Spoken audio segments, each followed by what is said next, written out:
You're listening to the Bare Metal Cyber Prepcast, created to help you succeed in your educational journey. Learn more at baremetalcyber.com, where additional prepcasts, books, and training materials await. Let's get started. Psychological safety describes the climate within a team where individuals feel able to speak up, share concerns, and surface risks without fear of ridicule or retaliation. It is not the same as comfort, where conflict or challenge is avoided, nor does it mean the absence of accountability. Instead, psychological safety is the shared belief that interpersonal risk-taking will not be punished, and that candor is welcomed when it contributes to learning and progress. This distinction matters because true candor sometimes feels uncomfortable. Raising a mistake or questioning a decision carries inherent vulnerability. Yet when a team normalizes such openness, it gains access to insights that would otherwise remain hidden. Reflect on how air crews practice this. Even junior members are trained to call out potential hazards, trusting that hierarchy will not silence them. The result is safer operations and more resilient performance. The business case for psychological safety is grounded in measurable outcomes such as defect discovery, cycle time stability, and innovation. When team members feel safe, they surface potential problems earlier, allowing corrections before small issues grow into crises.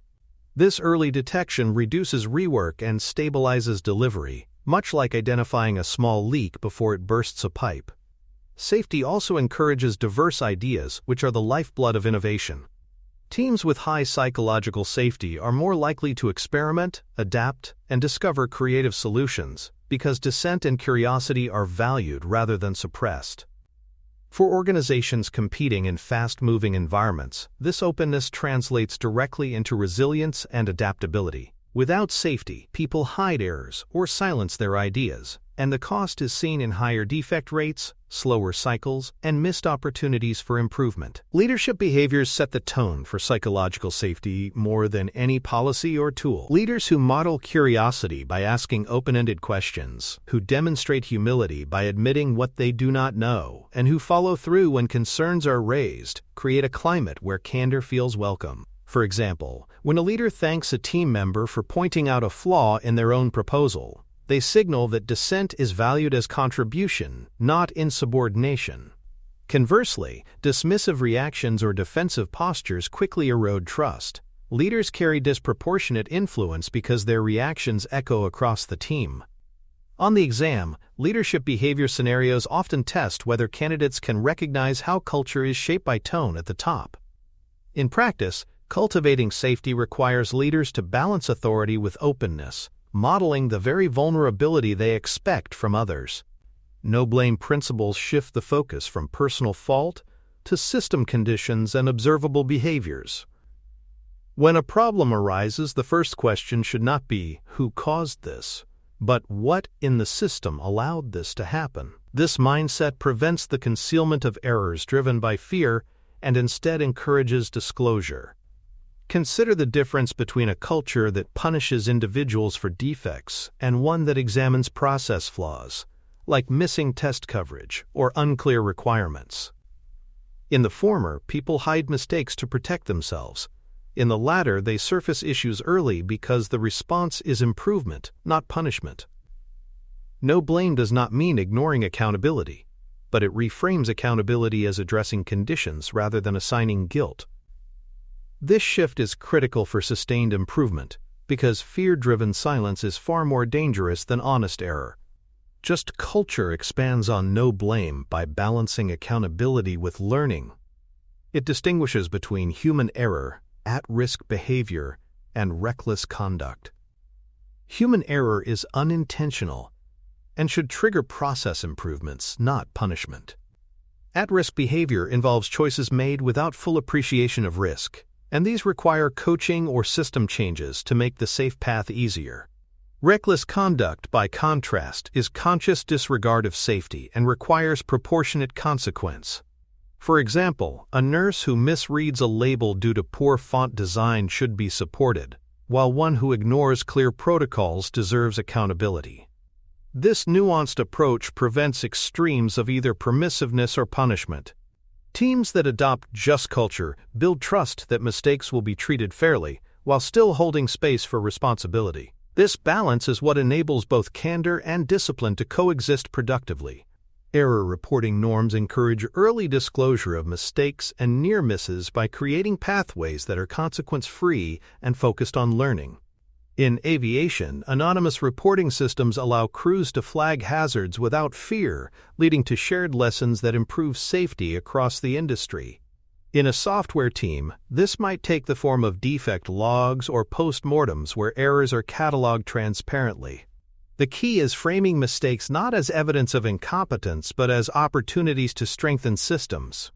Early disclosure transforms surprises into manageable adjustments, much like catching a spark before it becomes a fire. Without such norms, small errors remain hidden until they erupt into visible crises, costing far more to resolve.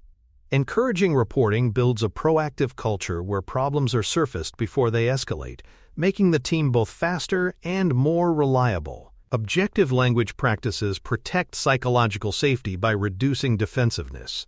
Instead of judgmental phrasing, such as "you failed to test properly," objective language might state, "the feature was released without test coverage, and defects were found in production." This focuses on observable facts and their impact rather than character judgments. Objectivity also helps teams analyze issues dispassionately, keeping discussions focused on improvement rather than blame. It is the difference between arguing about intent and addressing evidence. In meetings and feedback sessions, this discipline prevents spirals into personal conflict. Over time, using objective language creates a norm of honesty without hostility. For learners, think of objectivity as the difference between describing weather and criticizing a person. One is fact, the other is judgment.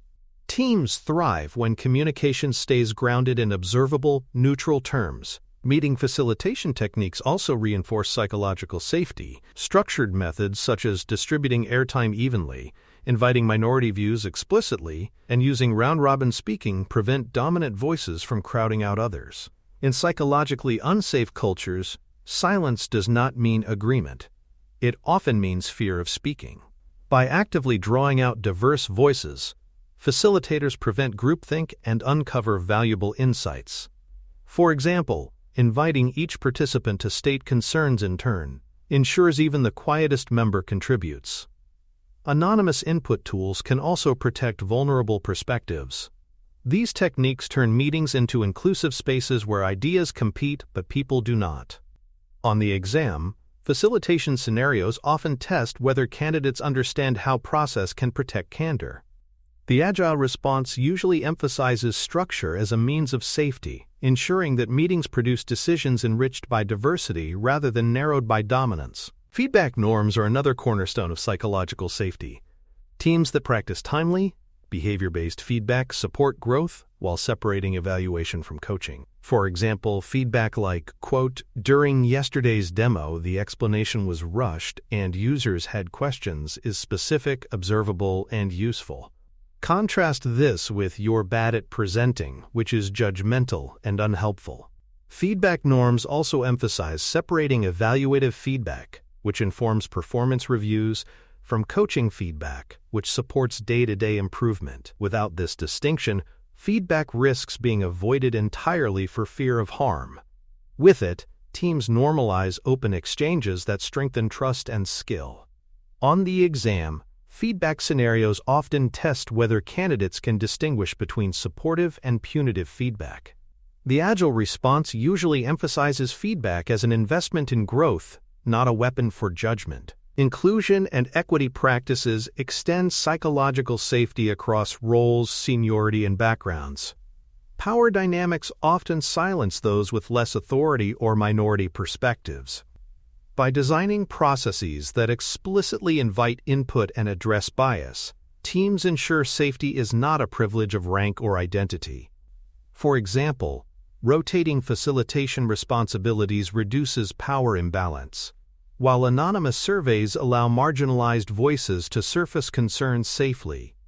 Without intentional inclusion, psychological safety risks becoming uneven, protecting some while excluding others.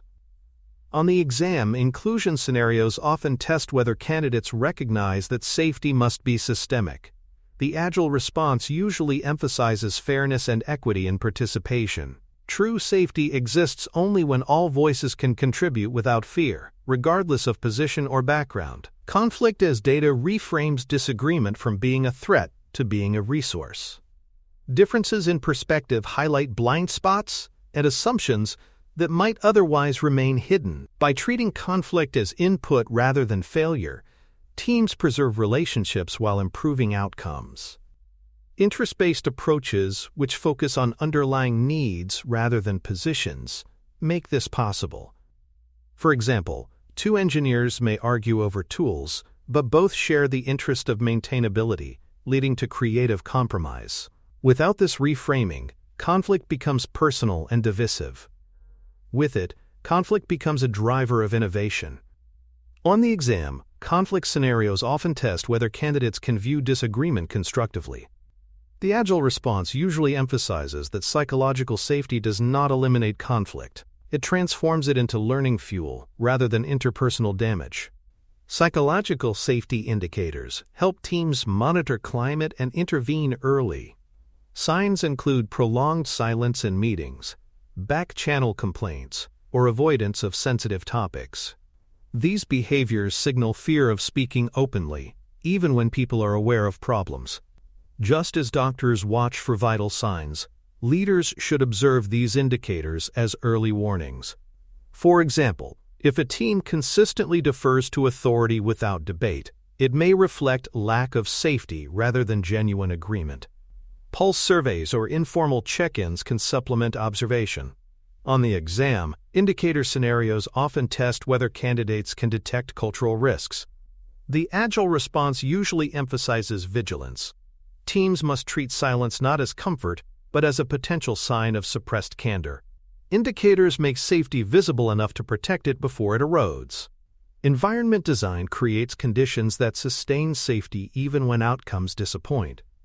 Clear decision rights prevent uncertainty about authority, while transparent criteria explain how choices are made. Predictable follow-through reinforces trust. When commitments are honored, people believe in the system. For example, if leadership consistently communicates how funding decisions are made, teams may accept outcomes even if they are not favorable. Without transparency, disappointment morphs into suspicion of hidden agendas. Environment design is about building structures where trust flows from consistency, not luck. On the exam, environment scenarios often test whether candidates can link structure to culture. The agile response usually emphasizes design as a driver of predictability. Safety thrives when people trust the process, even when they do not always like the outcome. Anti-patterns are the behaviors that quickly destroy psychological safety. Scapegoating shifts attention from system flaws to individual blame, discouraging disclosure. Public shaming punishes candor, teaching others to remain silent. Perfection signaling, where leaders pretend mistakes never happen, creates unrealistic expectations that suppress honesty. For example, when leaders celebrate only flawless outcomes, teams hide defects rather than surface them. These anti-patterns erode trust faster than any policy can repair.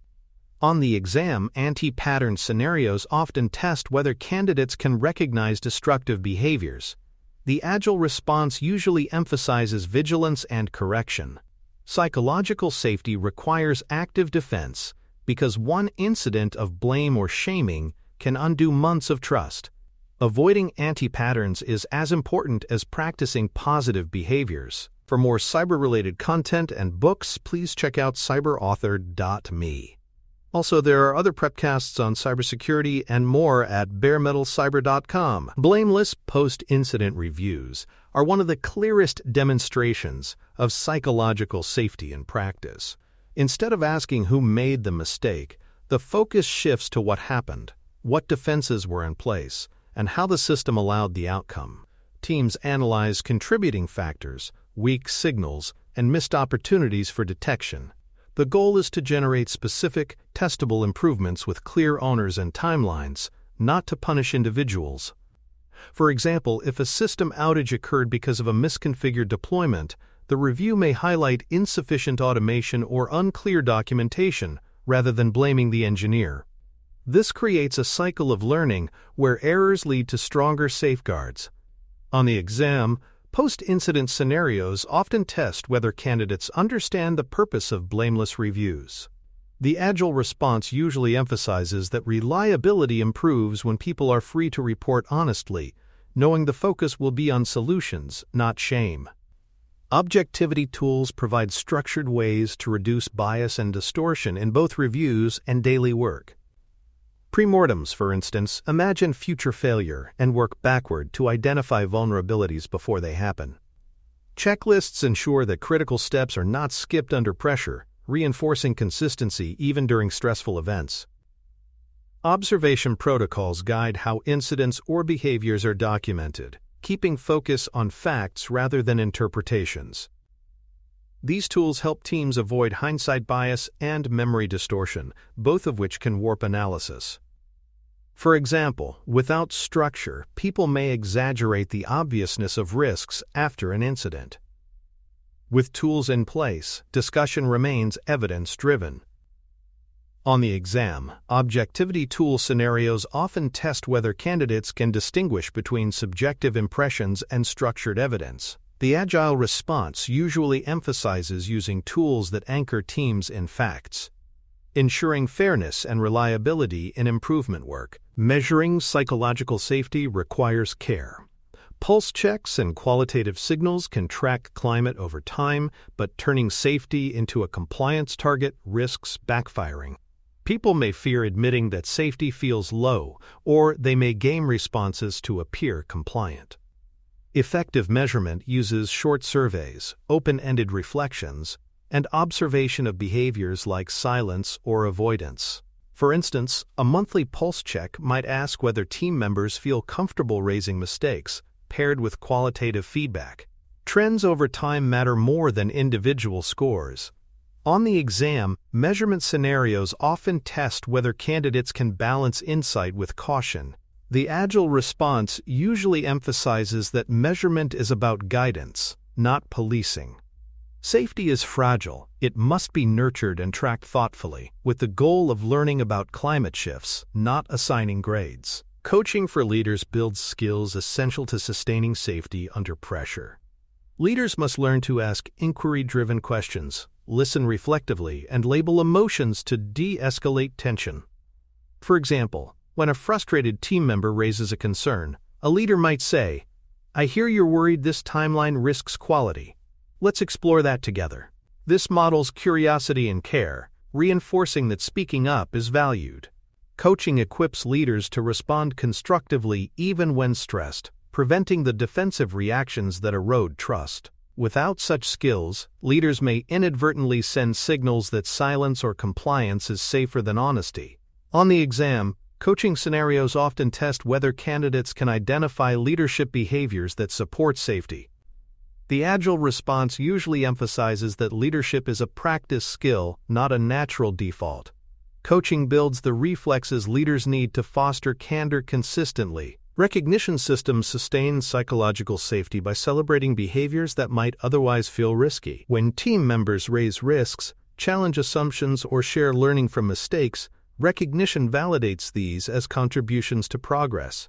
For example, thanking someone publicly for identifying a flaw in a plan sends a message that vigilance is valued. Recognition does not need to be grand. It can be verbal acknowledgement or small rewards, but it must be consistent. Without reinforcement, fear may discourage future candor. On the exam, recognition scenarios often test whether candidates understand how cultural reinforcement sustains behaviors. The agile response usually emphasizes that recognition turns vulnerability into pride. By celebrating risk-raising and learning wins, teams make psychological safety a visible, shared value. Decision transparency strengthens trust by linking choices to evidence and constraints. When people understand why a decision was made, even if they disagree, they are more likely to accept it without resentment. For example, A leadership team might explain that a feature was delayed due to regulatory requirements, showing the evidence that drove the choice. Without transparency, people may assume hidden agendas or favoritism, breeding fear and mistrust. Documenting rationale and linking decisions to observable evidence reduces speculation. On the exam, transparency scenarios often test whether candidates can connect clarity of reasoning to safety. The agile response usually emphasizes that even unpopular outcomes are safer when their logic is clear. Transparency removes the fear of arbitrary authority, replacing it with trust that decisions are principled. Escalation without penalty ensures that risks exceeding local authority can be raised without fear. If individuals believe escalation will be punished, they conceal concerns until it is too late. Safe escalation pathways clarify who to contact, what information to provide, and how it will be handled. For example, if a developer notices a security flaw that spans multiple teams, they should feel confident raising it to higher leadership without backlash. Escalation preserves accountability while protecting safety.